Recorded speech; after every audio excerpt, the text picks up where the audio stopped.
Hello. Welcome back to the Metal Hunter. My name is Luke.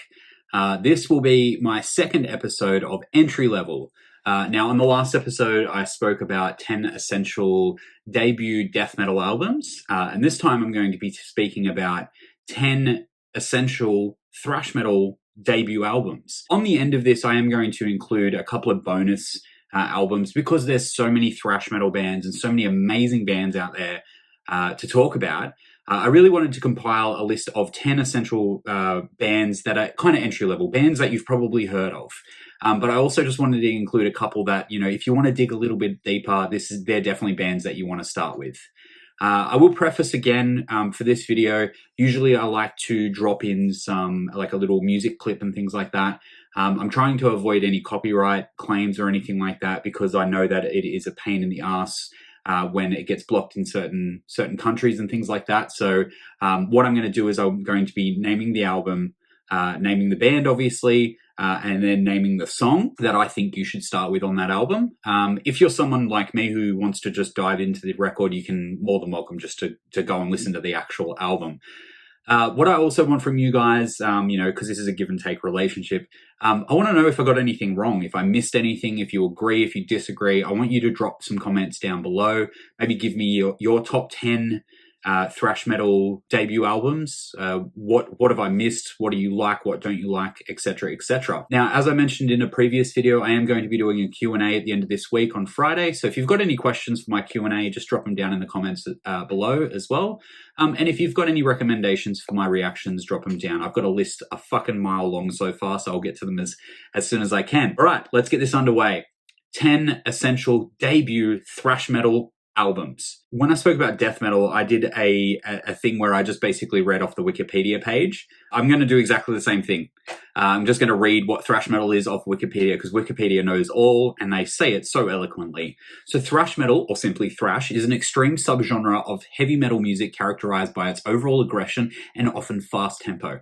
The songs usually use fast percussive beats and low register guitar riffs overlaid with shredding style lead guitar. The lyrical subject matter often deals with criticisms of the establishment and concern over the destruction of environment, and at times shares a disdain for Christian dogma resembling that of their black metal counterparts. The language is typically quite direct and I don't even know what that word is. Let's put it across there, denunciatory.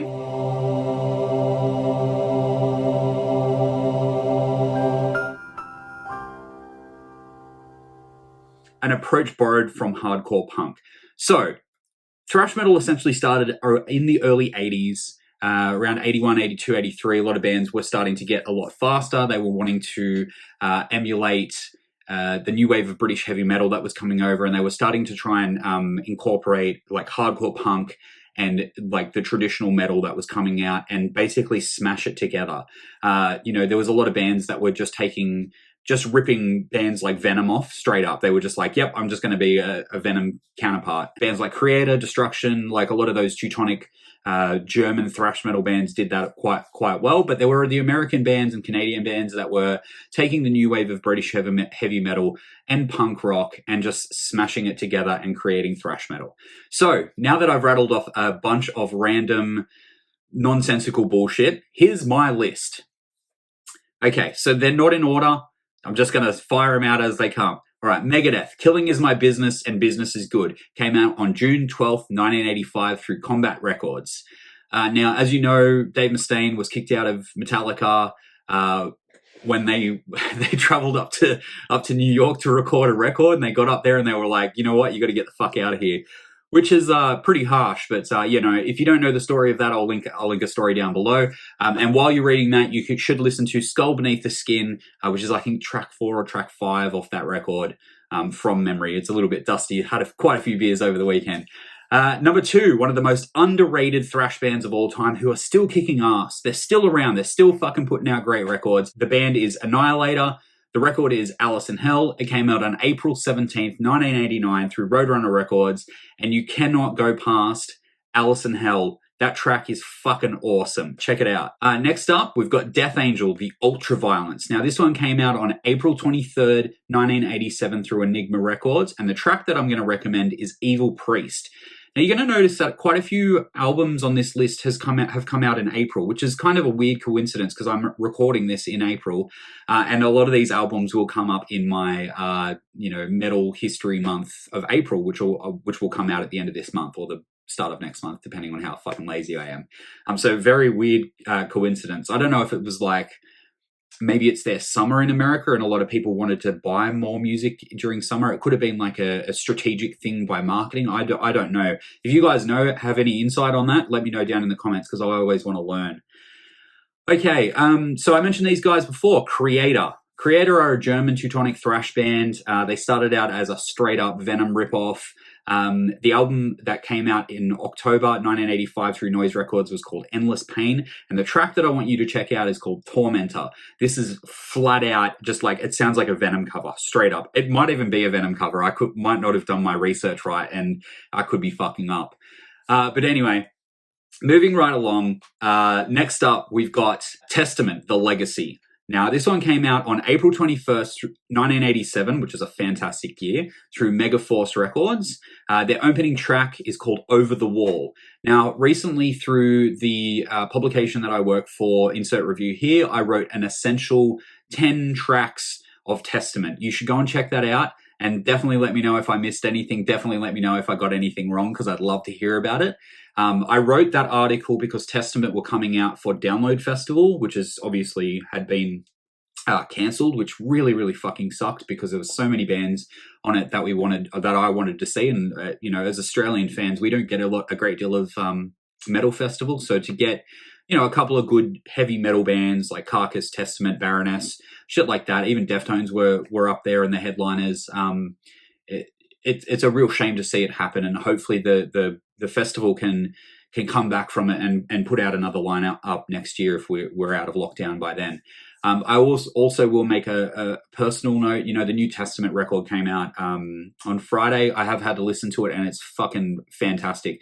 No surprises hit there because like Testament are fucking awesome. I don't think that they've made a lot of great records. They've had some filler here and there, but overall, like they're pretty solid. They're pretty, consistent with their output. And finding out that members of Testament and Death Angel are, unwell with this virus is quite heartbreaking. And I send my best wishes out to all of them. I'm sure that they're going to sit down and watch this because, everyone gets into the Metal Hunter. All right, so moving right along. Now, this is one of the earlier thrash metal bands or thrash metal albums that came out. It came out way back in 1984 through Megaforce Records. It was February of 1984, just to be precise.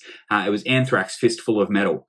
Now, Fistfull of Metal is the only album to have Neil Turbin on vocals. Now, Anthrax have, out of the big four, they're the only band to have vocal changes. Yeah, that's right. So James is in Metallica, Tom Araya from Slayer, and then Dave Mustaine from Megadeth, of course. So they've had 4 or 5 vocalists. So Neil Turbin, Joey Belladonna, John Bush. There was that dude that was in it for like a little while, and I think that they had one more. So maybe 5.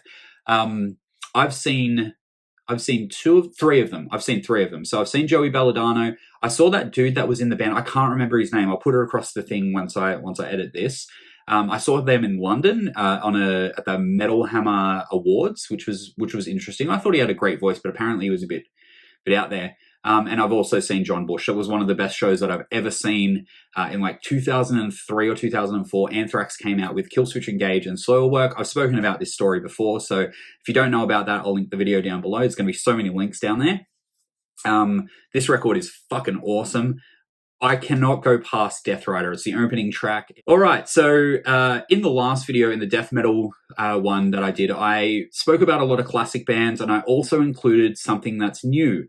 I'm going to do the same on this one because I feel like there's a lot of people within the metal community who are stuck in their ways. And I look, that's fine. Like, there is a little bit of elitism is okay, but there are some fantastic, incredible bands coming out in the new wave of thrash metal, and they have been for the last 15 years.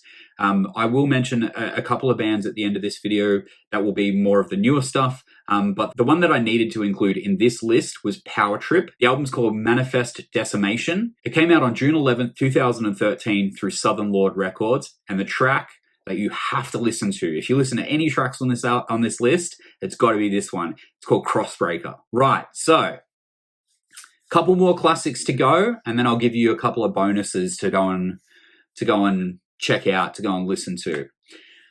Exodus, Bonded by Blood, came out on April 25th, 1985 through Torrid Records. Now, Exodus are fucking awesome. So if you don't know the history of Exodus, Exodus once had Kirk Hammett in the band. Metallica actually stole him from there.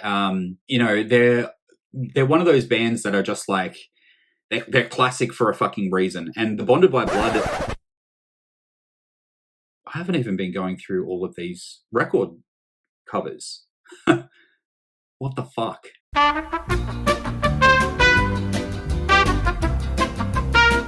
Now, I have the original band cover. I don't know why it was banned. It's not even that fucking gory or evil. But yeah, so this one came out on Torrid Records, April 25th, 1985. I don't think this is a Torrid Records label. No, this is a Music for Nations. So this is a European press, 1985. The track that I will tell you to listen to is A Lesson in Violence, because it is definitely a lesson in violence. And at this point of the video, I've also remembered that I've got a stack of records here that I'm meant to be showing you through the video. So, as a fuck up, I don't really want to re-record all this shit. I'm just going to show you the record covers. So we've got Alice in Hell by Annihilator. Came out on Road Racer / Roadrunner Records. God, I'm a dickhead. You fucking dickhead. Death Angel, The Ultraviolence. This one was a repress on Metal Blade Records. This one, I think, is on white? Yeah, on white vinyl. What else we've got? We've got Anthrax, Fistfull of Metal. Now, this is an original Megaforce Records. Yes, manufactured by Megaforce Records. Bit of damage on the front from the previous owner, but you know what? It is what it is. Okay. Power Trip, Manifest Decimation. And this is about where we're up to, because we just spoke about Exodus. So, man, I just completely, I got into it and I was like, oh yeah, I also have Kreator, Endless Pain, and Testament, The Legacy. What the fuck? I just completely forgot about all of that. I'm losing my mind. Oh man. Must be all the beers that I drank over the weekend. All right. Let's get back to it. So I've got two more to talk about. Yeah, two more to talk about, and then I'll talk about a couple of bonus records. So we've got Metallica, Kill 'Em All. This one came out on July 25th, 1983, Megaforce Records. Now, from what I understand, I mean, this is the granddaddy. This is it. This is where it started, I think. I personally think, when it comes to like major attention towards thrash metal. Before this, there wasn't really anything that could be considered as straightforward thrash metal, but this one, came out of the gates, 1983, which is, it precedes all of these other records by at least quite a few months, and it kicks fucking ass. The remastered version, it sounds incredible. My favorite track off this album, and this is the one that I'm going to recommend. You could recommend basically any track off this album. The list of songs on this fucker is just, everything on here is amazing. Where is it? We got side one there, side two there. I'm all over the place today. I'm saying Motor Breath. You could basically listen to any track off this album and you'd get exactly what you paid for. Kill 'Em All, Metal Up Your Ass, as it was originally called. And the last album that I'm going to be talking about, I actually thought I owned a copy of it, but I can't seem to be able to find the CD. My CDs are not in alphabetical order at the moment, which is fucking killing me, but I will get to that eventually. And I want to talk about my CD collection, so it's probably a good time to get them in alphabetical order. Slayer, Show No Mercy, December 3rd, 1983, through Metal Blade Records. Now, Slayer have recently retired, which is a real shame, because they were a fantastic band. They had their ups and downs with records and things like that. Some people didn't like the 2000s stuff, or the late 90s, 2000s stuff, like Diabolus and Musica, God Hates Us All, things like that. I actually really liked those records. It was more the late 2000s stuff that I didn't really get into. I felt like they were just writing the same record over and over again. Diabolus and Musica is one of my favorites. I fucking love that record, mainly because I'm a new metal guy. Don't worry, new metal fans, I will be putting out a new metal episode soon. After all that confusion, that is my 10 essential thrash metal debut records. What did you think? Did I suck at this? I obviously sucked at showing you guys the records. Did I miss anything? Do you prefer other bands? Now, as I said, I didn't deep dive into lesser known bands. So I didn't talk about Demolition Hammer. I didn't talk about Sadus. I didn't talk about DRI or Suicidal Tendencies, like these crossover bands or anything like that. These are bands that are out there that you can definitely check out and you can definitely find. Just Google. I will be doing more of a deep dive into thrash metal and bands that I think deserve people's attention. As a bonus on this video, I would like to just give you 5 more albums. I'm not even going to name the tracks off them. I just want to give you the albums that I think that you should listen to. So out of the newer bands, Municipal Waste, they released Waste 'Em All. Older bands, Coroner, RIP, fucking fantastic thrash metal. Cryptic Slaughter brought out Convicted, and Destruction, Infernal Evil, another German thrash metal band, fucking Bullet Belts and shit like that. And finally, a fantastic thrash metal band and a fantastic thrash metal album, Nuclear Assault, Game Over. Game over, man. It's game over. And with that is game over. What did you guys think? I know that I keep asking you to leave me comments, but please leave me comments. I am so fucking lonely. My wife's here, whatever. She just doesn't like hearing about thrash metal, so that's why I'm fucking talking to you guys about it. Before I go, I just need to let you know that you guys should follow me on Facebook, follow me on Instagram. That's where I post a lot of my stuff and a lot of my collections. So, you can jump on there and leave me comments as well. I think that's it. Do you think that's it? I think that's it. I've been Luke, the Metal Hunter. I'll see you next time. Bye.